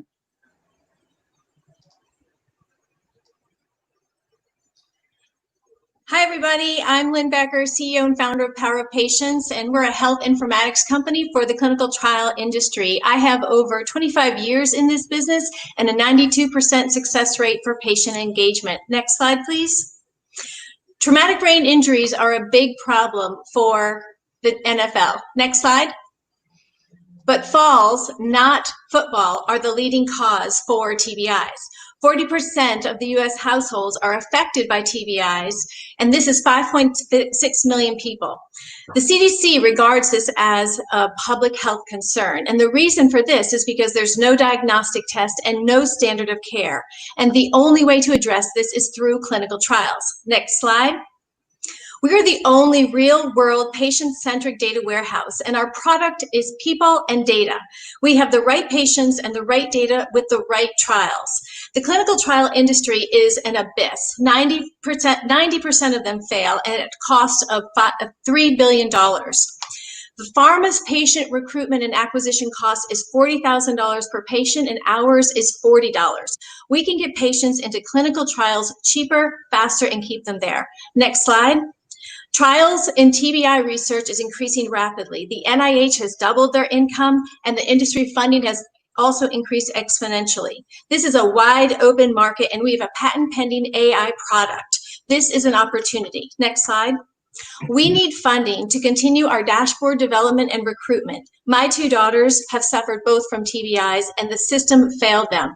Mine is not the only case. There are millions of individuals, and we can revolutionize TBI research. Thank you. Oh my gosh, right on the money again. Alexa off. Okay, that's just, now you all are just showing off.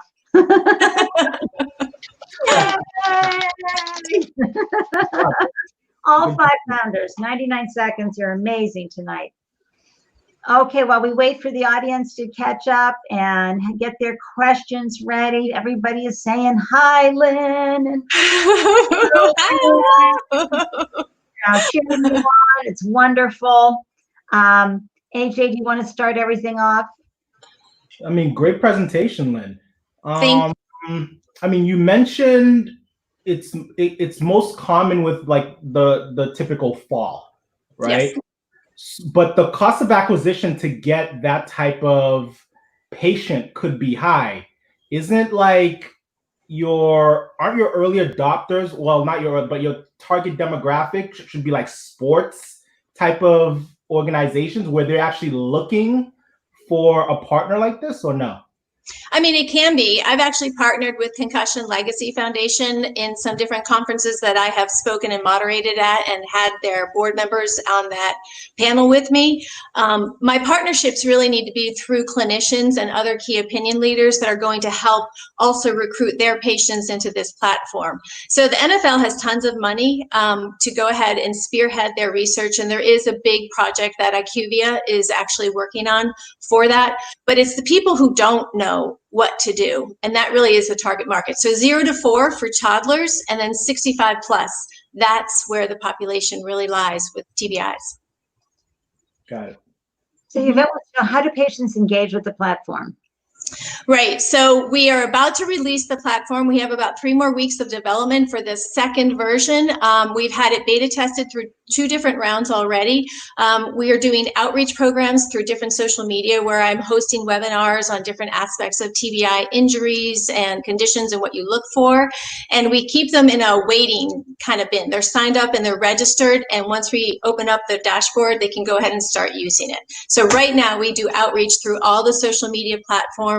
And in the fall, since COVID delayed some of the different conferences I was attending, in the fall I will be at some of the neurological conferences showcasing the dashboard to clinicians. And we have, what form do you intend your capital raise to take? What funding have you previously raised, and on what terms? So I am looking for pre-seed. I have been funding everything myself, and other terms and things like that could be negotiable. Hi, Nicole again. You've been amazing tonight. Thank you. How do you deal with HIPAA? Right, good question. So we are not collecting any medical data. However, because I come from clinical trials research, I know all about HIPAA, and everything is being designed and built with HIPAA compliancy in place. All privacy, everything. Yay. And someone just said, great question, Eric, but I don't see a, oh, that's, okay, that was the LinkedIn user. Wonderful. All right, well, I know we're just coming to the end, and we got that question. Okay, that's it for the questions from the audience. At this point in time, let's bring in the experts and get them set up. Here we go, Debbie and Zia. Way to go. And oh, let me just get Alexa set up. I can jump in. Thank you for the presentation. Thank you. Starting now. Oops, sorry. How do you? So can you explain a little bit the purpose of your tool? Is it to find to find patients for CROs that are performing clinical trials, or it's a tool that helps people with traumatic brain injury? Can you specify what is the real purpose, like the actual purpose of the platform? Sure. Sure. So the patients collecting their data and creating a platform for them to be able to track their symptoms and identify triggers so they can share that with their doctor is how we garner and get the information that we will use to sell to the customer, which will be pharmaceutical companies, device companies, CROs, etc. So the people will be used to be recruited into clinical trials. And their data, their aggregated data, will be used for visualizations when the companies want to go ahead and design different clinical trials. Okay, so you would have a database of patients. Correct. Mm-hmm. So that's ultimately how you'll make money, is the pharma companies paying you for clinical trial patients. Correct. That's correct. Mm-hmm.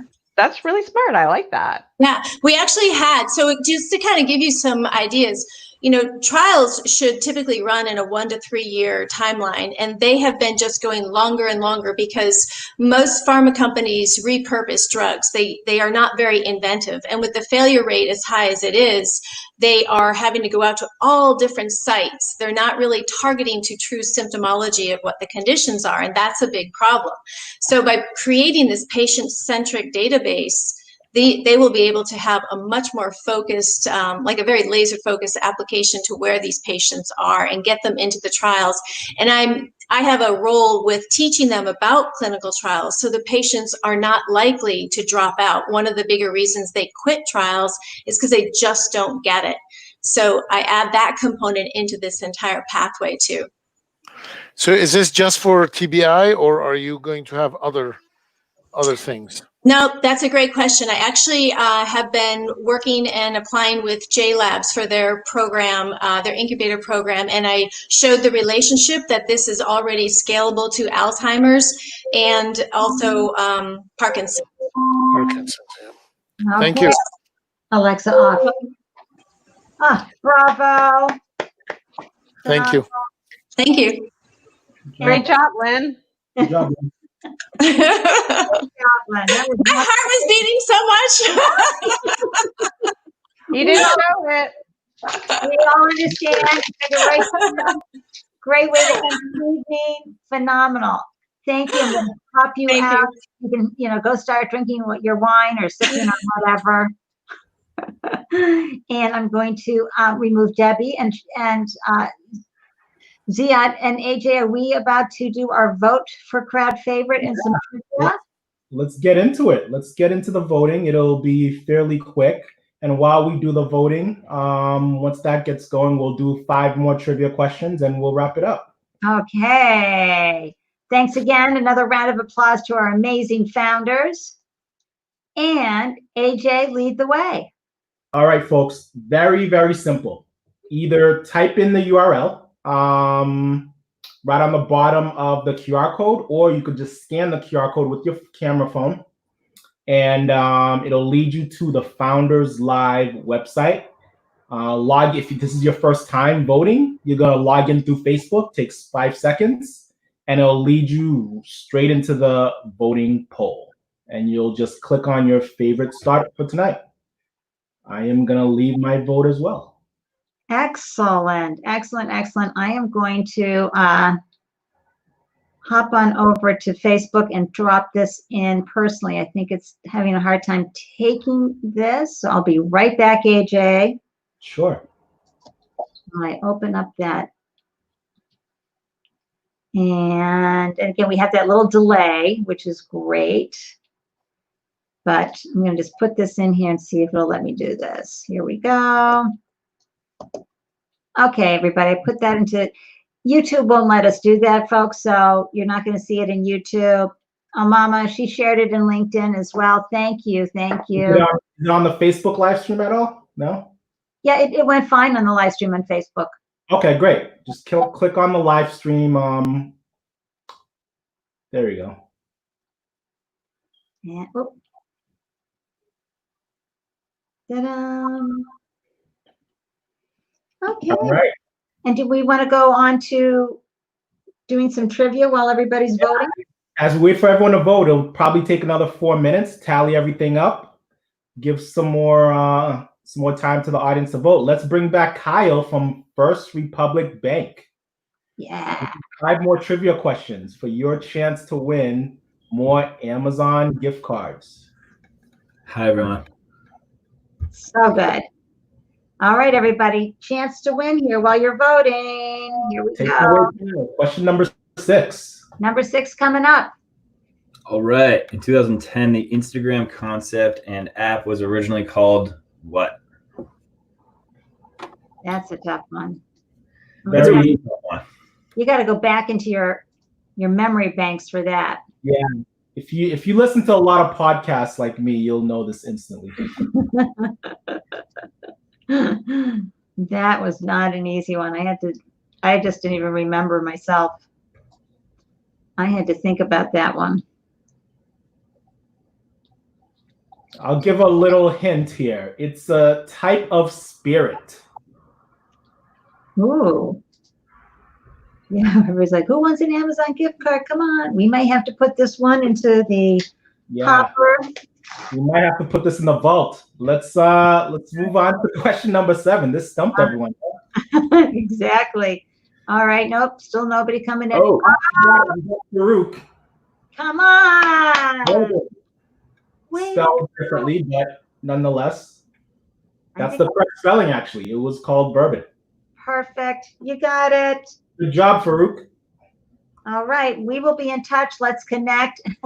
Nicole. Nicole guessed gin. Very nice, Nicole. I'm actually having a sip of gin right now. Okay, we got a winner. Yay. Next question coming up. Question number 7. All right. This co-founder of LinkedIn also has his own highly successful podcast right now on Spotify. I'll give a hint. It's called Masters of Scale. Good one. I know. Now, that hint was too easy. Now they could just Google that right now. Yeah. Still, come on. We've got a gift card ready for the lucky person here. Maggie's asking, how do you vote? You just type in the URL right there. There's a scan the QR code with your camera. I'll remove the question for a second. Yep, type in the bit.ly winner_Boston, and you'll be all set there, Maggie. Okay. Tom, Michael, way to go. We got a winner. Nice. Good job, Mike. Nice. Awesome. So I'm going to put down Q7 is Michael.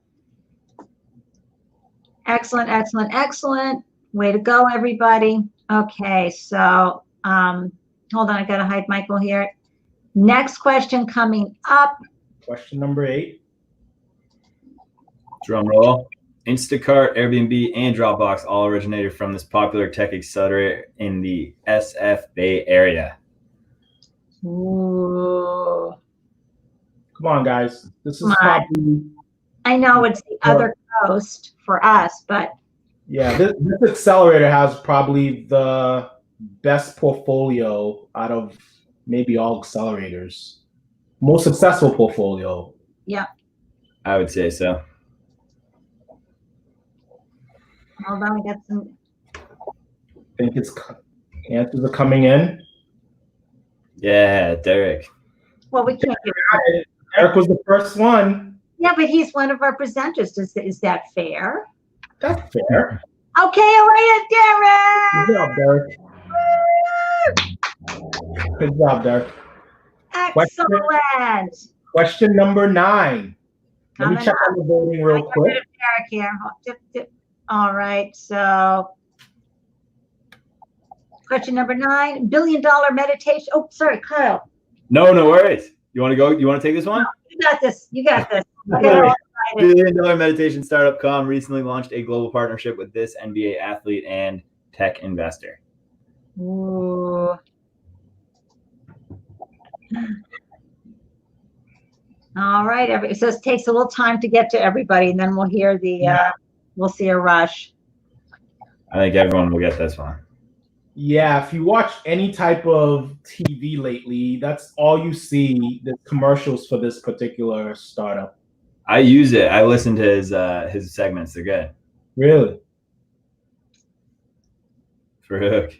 Yeah, Farouk's on a roll tonight. I got to tell you. Farouk got it, man. Wow. Man. Shaq, yeah. This is actually the only product Shaq doesn't admit. He endorses like everything. Yeah, people were just throwing them in. That's for sure. Hold on. Farouk's on a roll. He All right. Last question. Question number 10. Before we announce the winner, it started being close, and then this one person started running away with it. I know. Actually, it's getting closer again.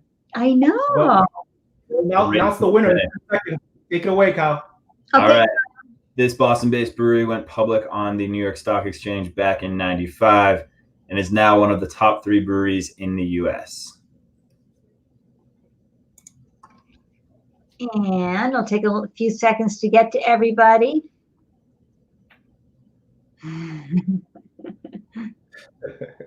I like Nicole's answer. Oops, sorry. I lost the question. Sorry. There it is. Okay, wow. Jonathan, you're a winner. Right there. Sam Adams, absolutely. Technically, Sam Adams is actually not the correct answer.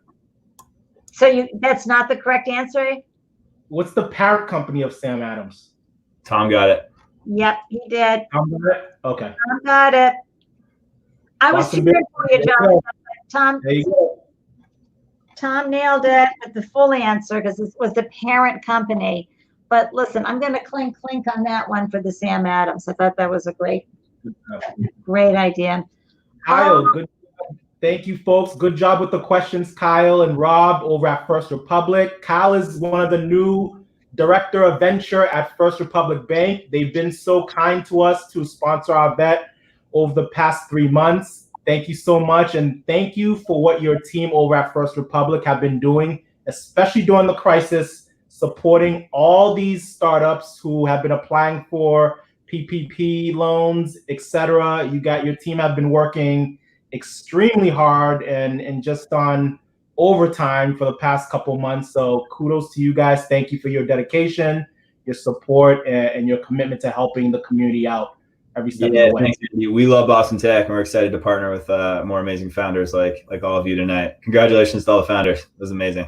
Thank you so much, Kyle. And clink to Robert. Thank you. All right. Awesome. All right. We have a winner. Yep. So Debbie, I'm going to be bringing you back in. And Ziad, there we go. Andy, you want to type in the winner in the private chat so Ziad and Debbie can announce it? Absolutely. It was a close tie, very close, but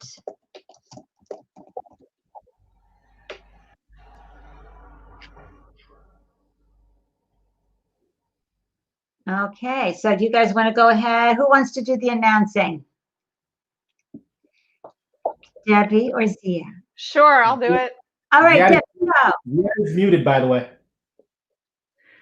Ladies and gentlemen, tonight's big winner at Startup Live is Derek with Gaggle. No. Okay, Derek, I'm going to bring you back in. I got to find you. Yay.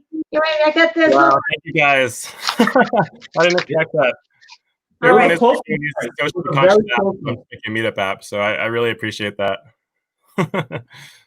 All right, so now Ziad and Debbie, you guys get a couple more minutes with Derek. Kind of tune in more on his business model, anything proprietary, and just after any questions, you could also give him some really solid advice about scaling this type of business and any challenges or hurdles he may come across within the next couple years. Take it away. I think Ziad's still on mute. You want to mind unmuting Ziad? Yep, that was you, AJ. All right. So who wants to go first? Debbie, you want to go ahead and start? Ziad, you're muted. So you might want, if you want to unmute yourself, you can hop in. And of course, the crowd, the audience, you also feel free to chime in.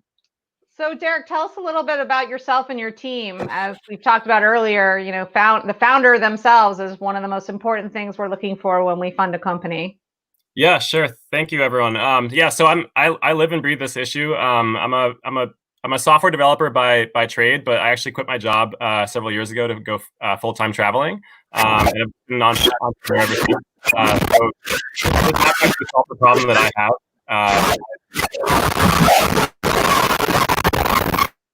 Sorry, AJ, I had to mute you. Go ahead, Yeah, Derek. Yeah, so this app actually solves a problem that I personally have. Everywhere I go in hostels, I meet people who have this exact same issue. I'm a solo founder as of right now. I know that I have to get a co-founder. I'm looking desperately for one. I just onboarded an advisor. He's a fintech executive with some VC ties, so I'm pretty happy about that. And I'm also courting. My friends is actually she's running the shoe app in New York, which actually just got shut down. So I'm courting her for another advisory position. All right, we got a little, I think we got a thunderstorm coming in here to New England, so it's getting a little crazy out there. How about Ziad? Have you got a question for Derek? Yeah, I would. I guess it's a question and a comment. This industry is all about numbers, so just focus on making sure you have numbers that are appealing to investors. It's all about acquisition cost, retaining of users, engagement. All these are what people are going to look at. So I think that's that, because your app is not live, correct? Am I correct, or are you live?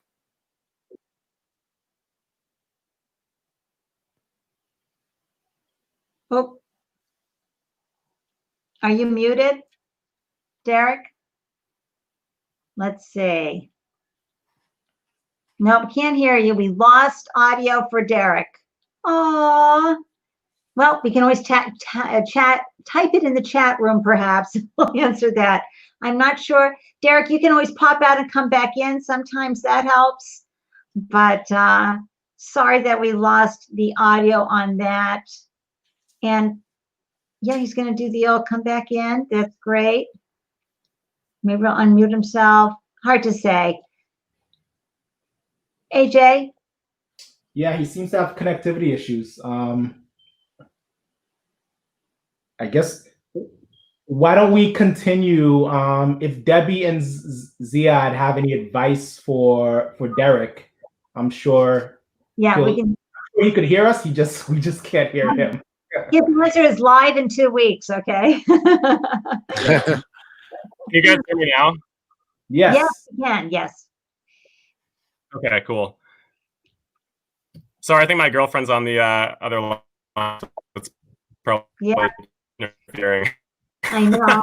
We have everybody in our house go off Wi-Fi, so I understand.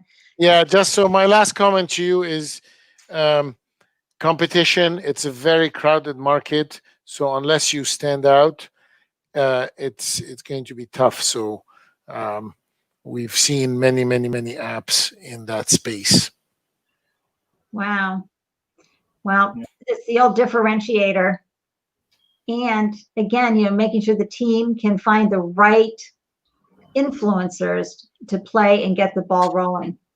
Yeah, it's going to be a tough slog to get, user acquisition where you need it to be without spending millions of dollars in order to show enough traction that's going to interest an investor. So I would say, do what you can right now. That's really manual. As soon as you launch, work with every single person, like manually, who is on it, and understand what their pain points are, understand why they're using it, understand how they found it, and just dig in with those first early customers as best you can, so that you can create a go-to-market that's really gonna work for you. Because without lots of dollars, it's going to be tough to get the kind of scale you need to make something like this attractive for investment.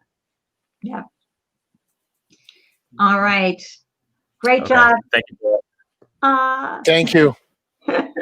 That's great. And let's just give another round of applause, AJ, to our amazing group of founders here. Come on. Everybody was in 99 seconds. That is not easy to do. You guys really have set the bar so high now. Anybody, like, look at everybody in June. Yeah, great job. And don't forget, everyone who pitched gets 5K in AWS credit or 3K in Google Cloud credit. Right. So good job, guys. We're really appreciative of our partners, our supporters, First Republic, as usual, AWS, CIC Boston. We love you guys. We'll be back inside of the beautiful Lighthouse, 20th floor, downtown Boston. We don't know when, but we definitely plan to be back. And we have some amazing other partners like Media Prepared and Synergy Consulting. So let's and we have that. Just another quick shout out to our community partners, CIC.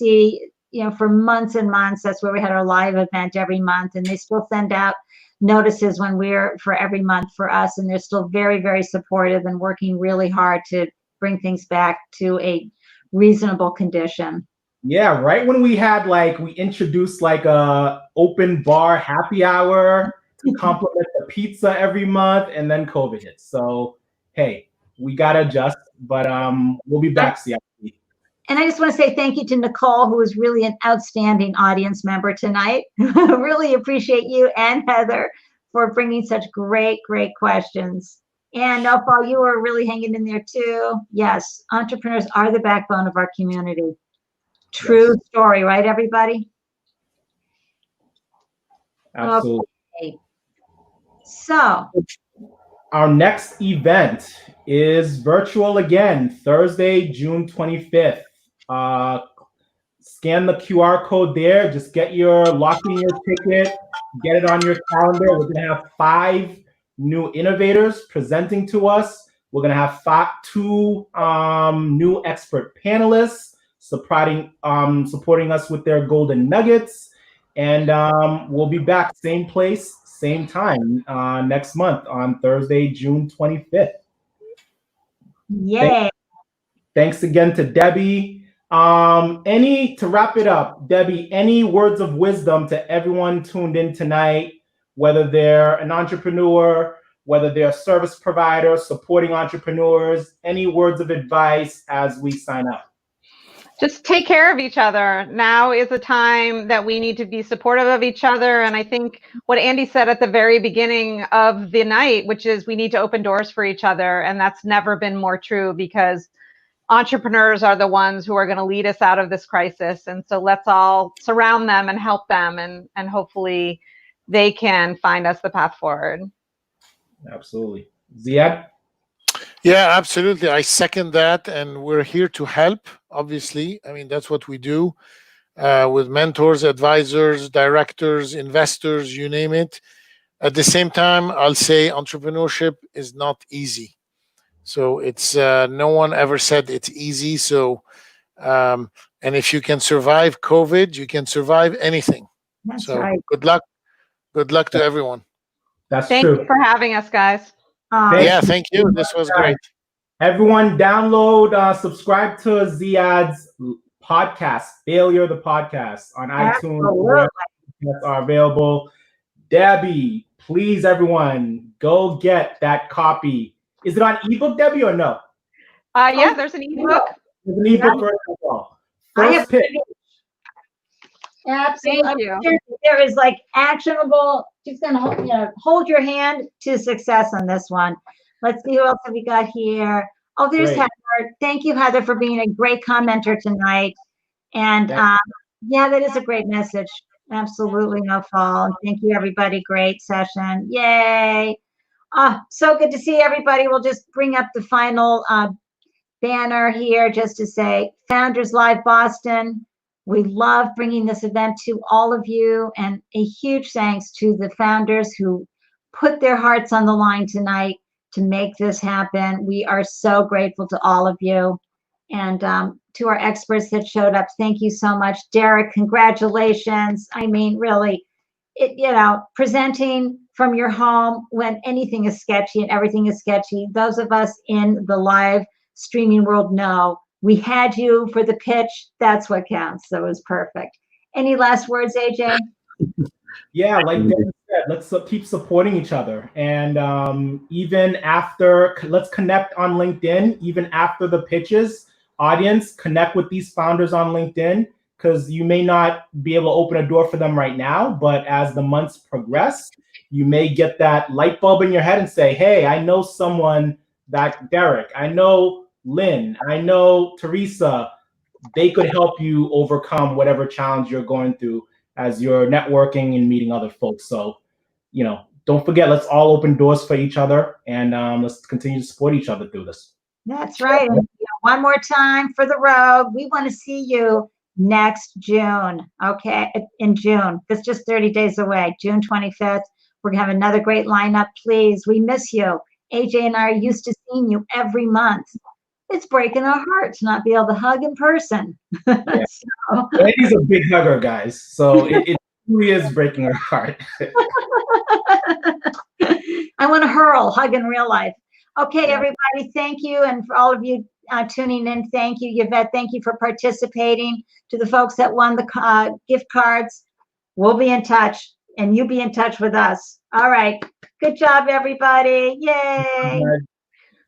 Good night, everyone. Good night. And broadcast.